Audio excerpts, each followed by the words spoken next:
امام احمد بن حنبل رحمۃ اللہ علیہ کہیں سفر میں تھے، رات پڑ گئی تو مسجد میں عشاء پڑی تو سوچا کہ رات یہاں مسجد میں گزار لوں۔ مسجد والوں نے کہا بھی ہم نے مسجد بند کرنی ہے، سب باہر نکل جائیں۔ انہوں نے کہا بھی میں مسافر آدمی ہوں، رات گزارنی ہے۔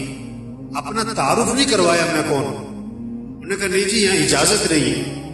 تو ایک آدمی تندور پہ روٹی بناتا تھا، پکاتا تھا، اس نے دیکھا کہ کوئی بزرگ آدمی ہے، انہوں نے کہا آپ میرے ساتھ چلے، میرے ساتھ رہیں آپ۔ وہ ساتھ لے گیا۔ اب اس کا چونکہ تندور کا کام آٹا گوندھ رہا ہے، استغفر اللہ استغفر اللہ استغفر اللہ، روٹی پکا رہا ہے، استغفر اللہ استغفر اللہ، اٹھ رہا ہے، بیٹھ رہا ہے، استغفر اللہ استغفر، استغفار کی کثرت کر رہا ہے۔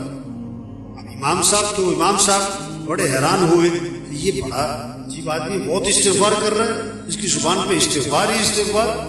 اس سے پوچھا بھائی کہ تم نے استغفار بہت کیا کہ اس کے کیا فائدے دیکھے؟ انہوں نے کہا جی میرے بڑے مسائل تھے، جب سے میں نے استغفار کی کثرت شروع کی ہے اللہ نے میرے مسئلے حل کر دیے، اور میں جو مسئلہ آتا ہے اللہ سے مانگتا ہوں اللہ میرا مسئلہ حل کر دیتا ہے، میری دعائیں قبول ہوتی ہیں۔ استغفار کی میں نے یہ فائدہ دیکھا، میری دعائیں بڑی قبول ہوتی ہیں، میری ساری دعائیں قبول ہوئی، ایک دعا ابھی تک قبول نہیں ہوئی، باقی ساری قبول ہو گئی۔ وہ کون سی نہیں ہوئی بھائی؟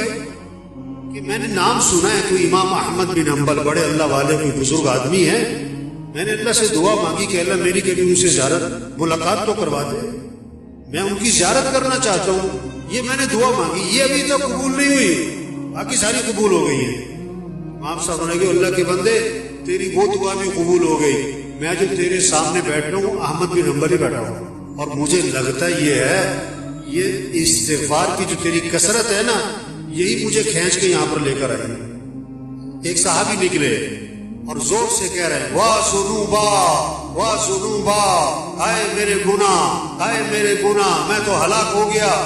آپ نے میں کیا ہوا کہ حضور میرے سے گناہ بہت ہو گئے، میں تو مارا گیا۔ آپ نے فرمایا کہو اللہم ان مغفرتک اوسع من ذنوبی ورحمتک ارجع عندی من عملی۔ اے اللہ بے شک میرے گناہ بہت زیادہ ہیں لیکن تیری جو مغفرت ہے نا وہ میرے گناہوں سے بھی زیادہ وسیع ہے، اور مجھے اپنے عمل کا کوئی آسرا نہیں، مجھے تو تیری رحمت ہی کا آسرا ہے۔ میں پھر کہوں اللہم ان مغفرتک اوسع من ذنوبی ورحمتک ارجع عندی من عملی۔ میں پھر کہوں اللہم ان مغفرتک اوسع من ذنوبی ورحمتک ارجع عندی من عملی۔ 3 دفعہ ان سے یہ دعا پڑھوائی اور میں جاؤ اللہ نے تمہارے سارے گناہ معاف کر دیے۔ کلکم خطاؤون وخیر الخطائین التوابون۔ حضور صلی اللہ علیہ وسلم تم سب کے سب خطا کار ہو اور بہترین خطا کار وہ ہیں جو اللہ سے معافی مانگے۔ فقلت استغفروا ربکم انه کان غفارا یرسل السماء علیکم مدرارا وَيُمْدِدْكُمْ بِأَمْوَالٍ وَبَنِينَ وَيَجْعَلْ لَكُمْ جَنَّاتٍ وَيَجْعَلْ لَكُمْ أَنْهَارًا۔ استغفار کرو تو کیا ہوگا؟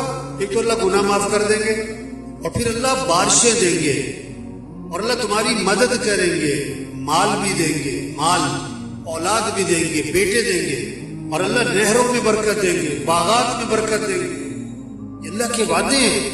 ہمارے مسئلوں کا حل حکومتوں کا بدلنا نہیں ہے، ہمارے مسئلوں کا حل مال کی کثرت نہیں ہے، ہمارے مسئلوں کا حل اسباب کی کثرت نہیں ہے، ہمارے مسئلوں کا حل استغفار ہے، اللہ سے معافی مانگنا ہے، اللہ کے سامنے گڑ گڑانا ہے، اللہ کے سامنے رونا ہے، اللہ کے سامنے تضرع زاری کرنا ہے۔ یہ ہمارے مسئلوں کا حل ہے۔ چھوٹے بڑے مسئلوں کا حل، انفرادی اجتماعی مسئلوں کا حل، غریبوں کے مالداروں کے مسئلوں کا حل، عوام کے حکمرانوں کے مسئلوں کا حل استغفار۔ اللہ سے معافی مانگیں، توبہ کریں، اللہ کے سامنے روئیں، اللہ کے سامنے گڑ گڑائیں، اپنے گناہوں کو چھوڑیں، جو غلطی ہوئی اس پر ندامت ہو، آئندہ اس گناہ سے بچنے کا عزم ہو۔